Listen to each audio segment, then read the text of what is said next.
Power on Bloomberg Television and Radio. I'm David Weston. Washington is moving toward using bank regulation as one of the tools on climate change, something that Bob Litterman wrote extensively about when he was chair of the CFTC's Climate-Related Market Risk Subcommittee. He is now chair of the Risk Committee at Kepos Capital, and we welcome him now to Bloomberg. So thank you so much for being with us, Bob. You've written literally the paper on this. It's a long paper. I read at least the executive summary of it. Yesterday, we saw from Janet Yellen that the FSOC has now declared climate change, as I understand it, a systemic risk. That's something you recommended in your paper. So now that they've done it, what comes next? Well, now it has to be implemented by all the different regulatory agencies in the U.S. We also have to coordinate with regulators globally to make sure that what we do here in the U.S. is consistent with what's going on globally. I would say that the Europeans, in terms of their approaches, have been ahead of the U.S. So they set up, for instance, the Network for Greening the Financial System. The U.S. Federal Reserve has now joined that. The SEC is moving forward with rulemaking. The CFTC has set up a risk committee, and so a lot of the recommendations in the report are already moving forward. And of course, one of the recommendations we made in the report is that the Financial Stability Oversight Council, the FSOC, which really has the responsibility under Dodd-Frank to identify and address emerging risks to the financial system, they have said, yes, indeed, this is an emerging risk to the financial system, not just in the U.S., but globally.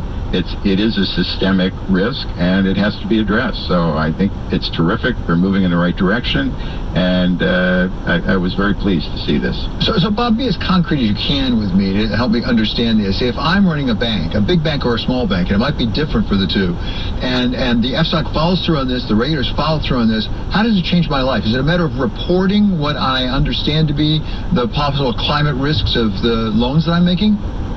Well, look, there's a lot of changes that are being made by all kinds of corporations, banks included, and they're going to be having to disclose more information as risks are growing, climate-related risks, that is. There's transition risks, as you know. There's also the physical risks from climate change that are just starting to be felt by various different corporations in different ways.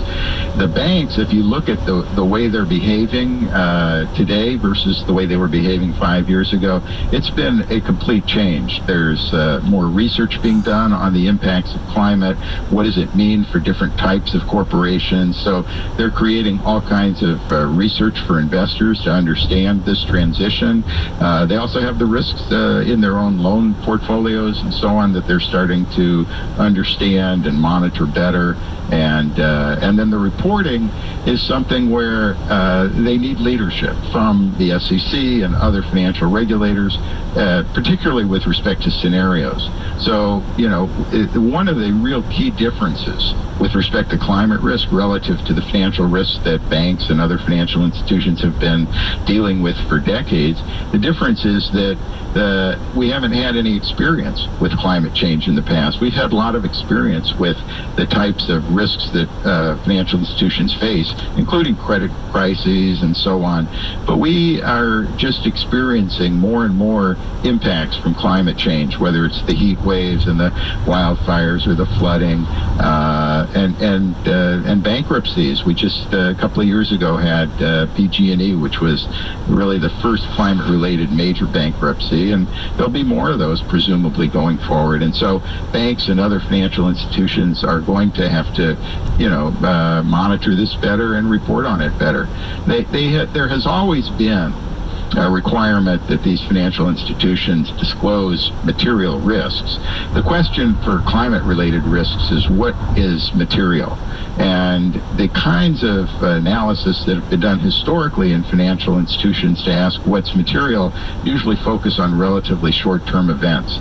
And does a bank or other financial institution have enough capital to withstand an event?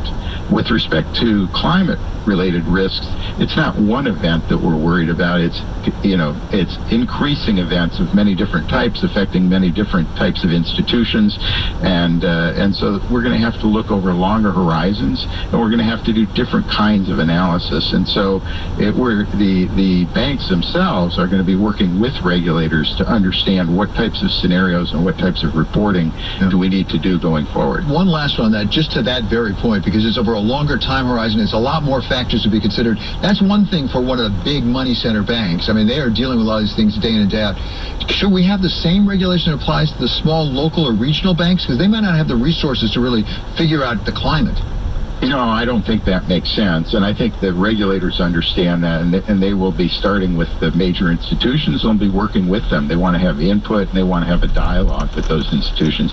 The other thing I would say is it's very likely that the regulators will have different types of requirements for different industries, or at least work with those industries to understand what are going to be the significant impacts on that industry. What's going to affect banks is going to be very different than what affects autos or what affects utilities or oil and gas companies. So there's a lot of work to be done, and I'm sure that the disclosures will improve over time.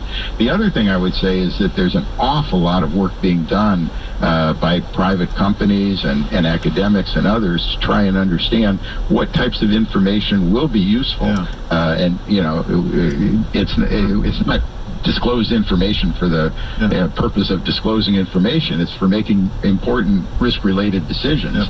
And so the information has to be comparable. It has to be, you have to be able to aggregate it, and so on. So there's a lot of work to be done, and it certainly will start with the major institutions, not the smaller ones. Sure sounds like there's a lot of work left to be done. Thank you so much for getting us started on that work. That's Bob Litterman. He's Capital founding partner. There's a breaking news now. The Supreme Court of the United States has now agreed to hear oral arguments in the Texas abortion case. You remember, in this first